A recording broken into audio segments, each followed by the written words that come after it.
श्रीमद्भागवतम् अद चतुर्थस्कन्धः अद पञ्चमोऽध्यायः। मैत्रेय उवाच बभो भवान्यानिधनं प्रजापतेरशत्कृताय अवगम्य नारदात् स्वभाषत सैन्यं च तदत्परर्बुभिर्विद्रावितं क्रोधम् अपारमादते कृत्त सुदष्टोष्टपुटस्सदूर्जडेर्जडां दडित्वग्निषडोग्ररोचिषम् उत्कृत्य रुद्रशकसोद्दितो हसन् गम्भीरनादो विषसर्जतां भुवि तदो अधिघायस्तनुवा स्पृशन्दिवं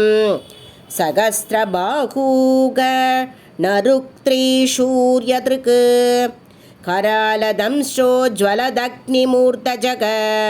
कबालमाली विविधोद्यदायुतः तं किं करोमीति गृणन्दमाग बद्धाञ्जलिं भगवान् भूतनाथः दक्षं स यज्ञं जगिपत्पडानां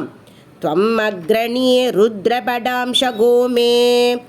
आज्ञप्त एवं कुपितेन मन्युना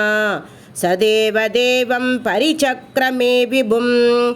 मेने तदा आत्मानम् अशङ्ग्रहं स अशङ्गरं रंहसा महीयसां तादसकः सहिष्णुम् अन्वीयमानसदो रुद्रभाषदैर्भृशं नदद्भिर्व्यनदत् सुभैरवम् उद्यम्य शूलं जगदन्धघान्तकं स प्राद्रवत्कोशनभूषणाङ्घ्रिः अदद्विजो यजमानसदत्सयाः खगुप्युदीश्यां प्रसमीक्ष रेणुं तमः किमेतत्कुद एतत्र जोभू द्विजपत्न्ययच्च तत्युगो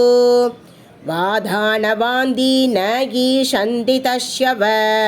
प्राचीनवर्गिर्जीवति होक्रदण्डक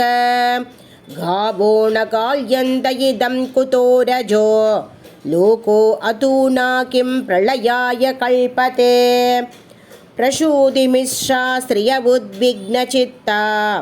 ओचोर्विभागो वृजिनस्यैष तस्य यत्पश्ययन्दीनां दुःखितॄणां प्रजेश सुतां सतीम् अवदत्यावनागाम् यस्द्वन्द्वकाले